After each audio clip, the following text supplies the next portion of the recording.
Hi guys, just a quick little video. As some of you may know, I've got a solar panel on the roof of the garage, and what I wanted to show you is I've got my new MPPT controller here for it, and show you how to wire one of these things up. At the moment I do have a PWM controller and I don't like it. It's like a cheap version, about £8, but the one I've got comes free with the set I got, and this one's the upgraded version and it's recommended for an MPPT. So let's crack on with the video. Remember to hit that subscribe button and give a thumbs up. So this is the panel I'm using. It's a high-tech 100-watt one.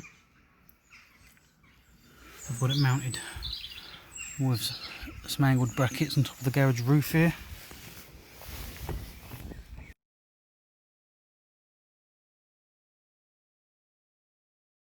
That's the panel sitting on top of the garage roof.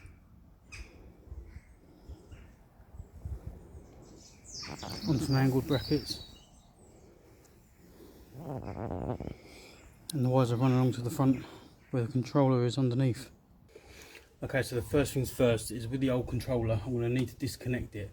Before you do anything, you've got to disconnect the solar panel first, which is these two solid black wires here and here. And if I remember right, one of the screws actually fell out. So I can just pull that wire down. Always go solar panel first when you're disconnecting. Okay, then battery.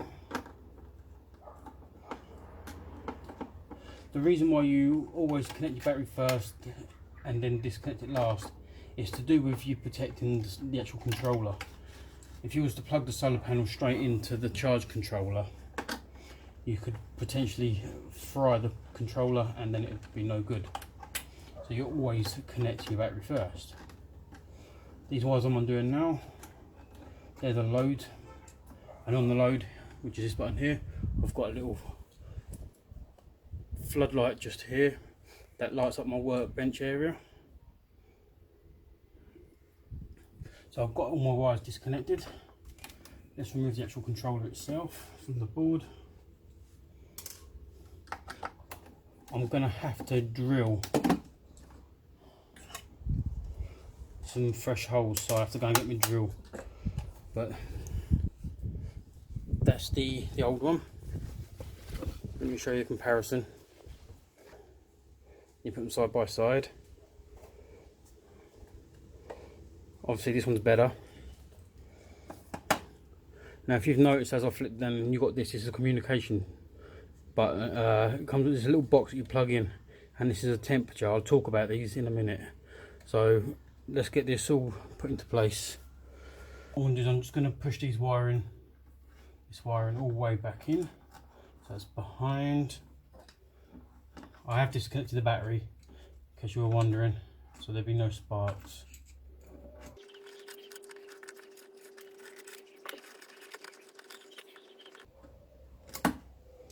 I will have to take all this down, pull the board forwards, but I just want to get this thing mounted first. So first things first, let's put the controller up. Sits quite nicely here, so I'm quite chuffed with that. Mark where I want the first screw to sit, and then the other screw.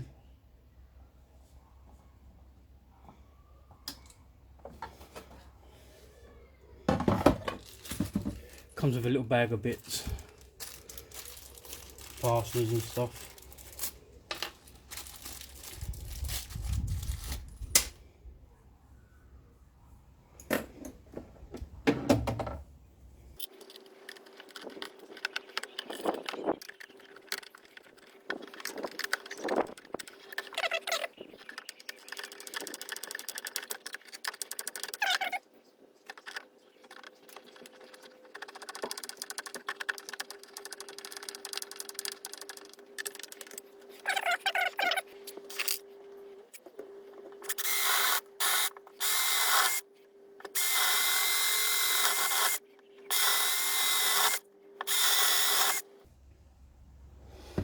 As you can see, I'm not going for a perfect look.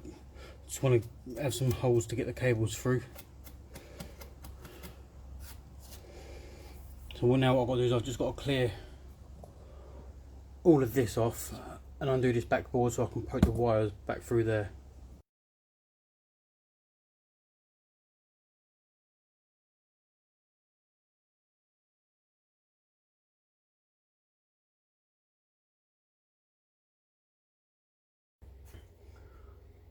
Okay, so we've got it all ready. I'm just going to pull the board forwards and get the cables through the holes here at the bottom.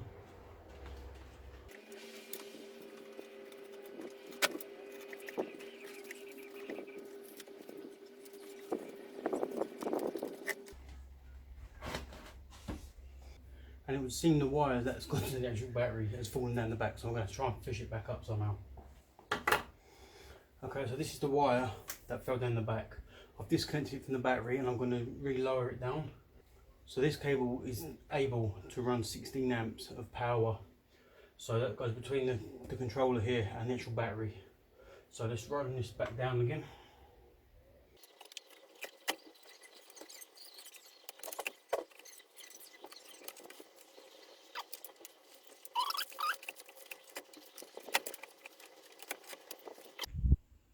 Okay, so this is down the bottom here. The wire I've just put down is just here.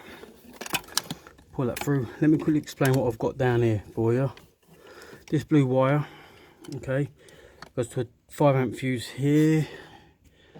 Blue, yep, and that runs up to the back of this light switch here, which powers all my lights. I'll show you that in a second. This 10 amp fuse here runs off to my little MP3 player. And so the black wire, I've got a 120 amp hour deep cycle battery designed for solar panel and all leisure sort of things like that.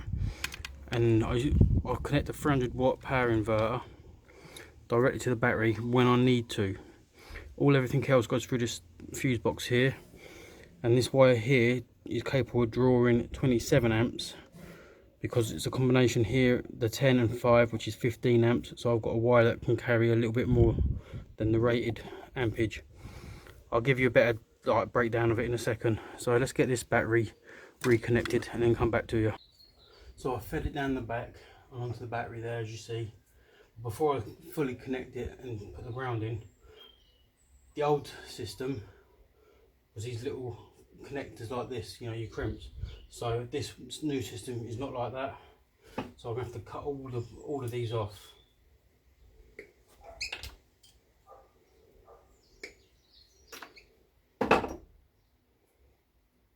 Don't do this. Don't use your teeth. I have got wire strippers, but they're indoors.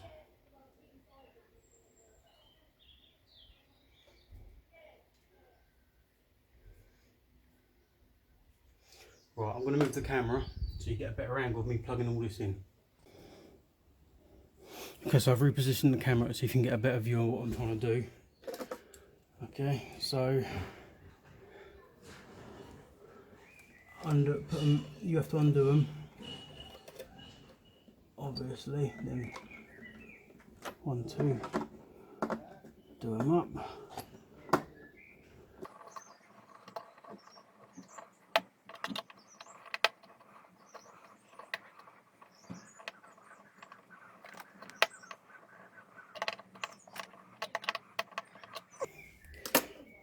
Then I'm going to reconnect the battery. With me light up in a second. Just get the battery ground on. Yep, we've got power.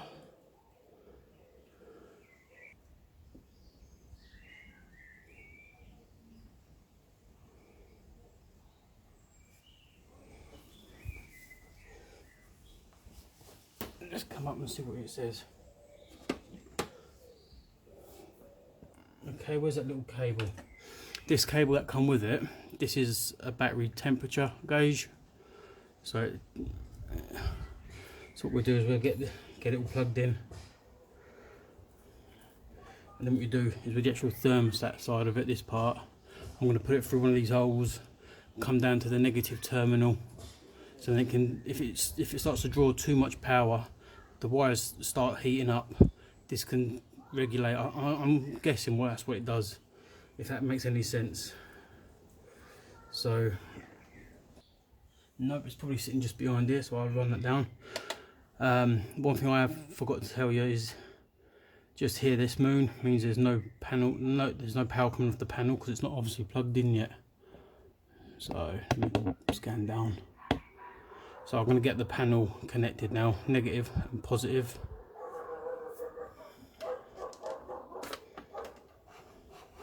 And as I did with the other wires, I'm going to have to cut these connections off.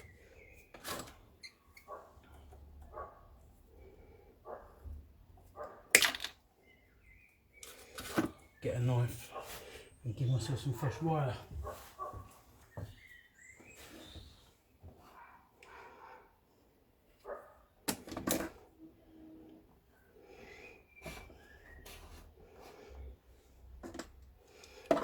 Let's get the first wire in first.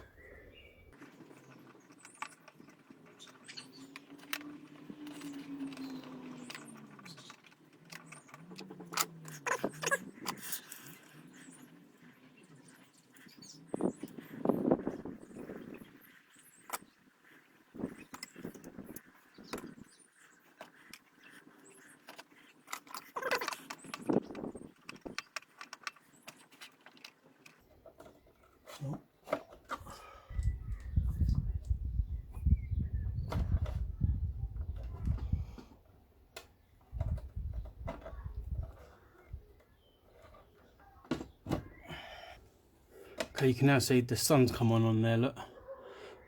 The arrow's flashing, which means it's topping up the battery. That's a load one, so we push, slowly filter through, 1 amp, 2, there we go, it's kicked in now. So we're getting, because it's overcast, it's not bad, 4 amps charging. And it's a bit high on the voltage there. So maybe it's got to regulate and adjust to it first. We're not drawing anything yet on the load. So temperature, that'll eventually, oh, button stuck, there we go. I'll play with that in a minute. 40 amp, there we go, that's the battery. So the sun is cloudy and we're getting 4.3 amp of charging. There you go, the sun's obviously gone behind a cloud and it drops. That's quite nice, I like that. 16 volts from the chart. That's what we're actually getting off the panel. When the sun comes out, that'd be about 20.6. So that's what the actual getting off the panel itself. Kilowatt, we're not actually using anything yet. So, and we're not using anything. So let me continue to get this wired up.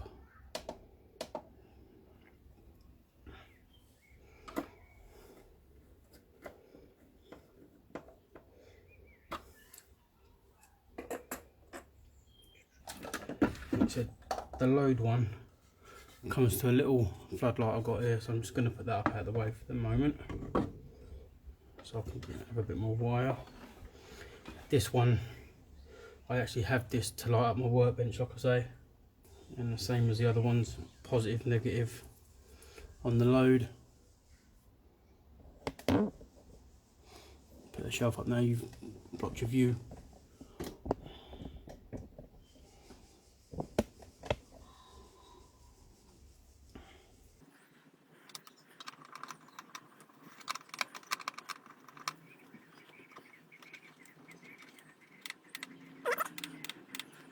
Do them up and that's it. This is ideal for like little 12 volt things, so I'll use it for the 12 volt light there to light up my workbench, and it's perfect, it does the job. So all I've got to do now is pull that other wire through, because that was actually my ground for my lights here, and then we're done. That looks a lot nicer, I do like that. It's working nicely. Battery's registering at 15.4 volts. For a deep cycle battery, I think that's a little bit too high. The amps on the battery is, like going to the battery, is 3.4 at the moment, and we got a charge from the solar panel of 20 volts. We're not putting any watts off it yet. So if I turn the load on, amps, this light here actually uses 1.5 to 1.6 amps. So there's no load whatsoever. And kilowatts is the temperature of the battery. I'll show you where I'll put that in a second. Once I've got it all together and running nicely, I'll do a breakdown, like a reference of what I've done. So 40 amp, all good. Yeah. So the sun's coming out a little bit, so we're drawing better power. So we're, yeah, happy with that. Just hit that, and we've got a charge here for the camera with a USB. So let me get the rest of it done, and then I'll come back to you. Okay, so I've decided I'm going to do a quick amp test to see what amps I'm drawing. And the best way to do this, or the way I like to do it, is I'm going to use my multimeter, and I'm going to set to amps. So if you look on your multimeter, you've got like a little 10 amp thing here. That's fine, because that's the maximum you can draw, pull through it, and just switch your wires over. Then to get a decent reading, I'm going to disconnect the positive from the battery to the fuse box here, and I'm going to turn the radio on. I've got all my lights turned on in the garage, so that's 4 lights, LED lights, and a 12 volt radio. So it's all 12 volt basically. And what I'm going to do is just disconnect positive.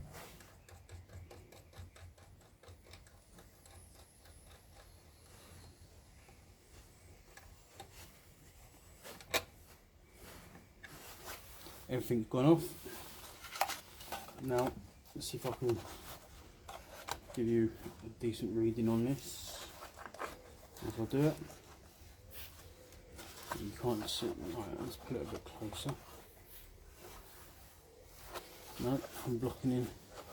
I don't want to block in what I'm actually doing. No, that'll do. So with the probes, I'm going to put one on the positive terminal from the battery, and then touch the other one onto the positive on the fuse box, and as you can see, everything's turned back on. I don't know if you actually see that, but all my lights are on. I'm going to turn the radio on, keeping these connected. You need the radio, turn it down, it's a load of white noise. So you can see I'm drawing 3.69, let's say 3.7 amps, and that's with the radio on and 4 LED lights. So that's pulling less than 4 amps of power, which ain't bad. So happy with that. So the solar panel itself, on a good day, with the sun's out bright hitting it directly, draws in about 5 amps, just on 5 amps I'd say on average on a good day. So you know, I'm never going to be using all of this. The lights are never on full time, so it's all good. So this is one of the 4 lights. I've got 4 like this, one here, one just here, one there, and one there. And as you can see, it's, you know, reasonably dark in here. The garage door is down. Turn these on.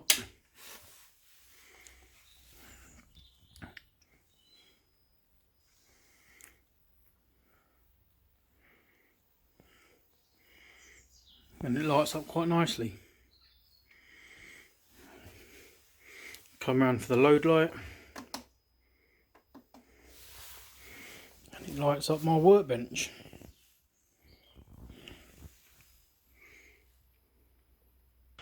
So there it is, guys, that's the solar panel installed so far. As you see earlier on, the solar panel is bolted down to the roof, so it ain't going anywhere. I've been lucky enough that a couple of these hook brackets that hold the roof down are in the right place for the actual angle bracket, so that was just pure coincidence they were in the right place, so I've bolted them to that. So for now, I'll bring you back in later on with some future updates on the install of this. But if you've enjoyed this different video, but it's to do with the garage, consider hitting the like button and give us a thumbs up, and consider subscribing. So for now, I'm going to leave it here, and as I work on this install, I will bring you back for future updates. So just in case you guys wanted to know how to install a solar panel and you want to do it in your shed or your garage, you can just follow along with this. By all means, I'm no way a professional with these things. The solar panel's all new to me, so because it's all new, I'm learning it as I go. And I just thought, well, some guys have asked for it, I might as well show it, and that's it so far. So I look forward to sharing some more updates later on if you're interested. So see you in the next video. Bye for now.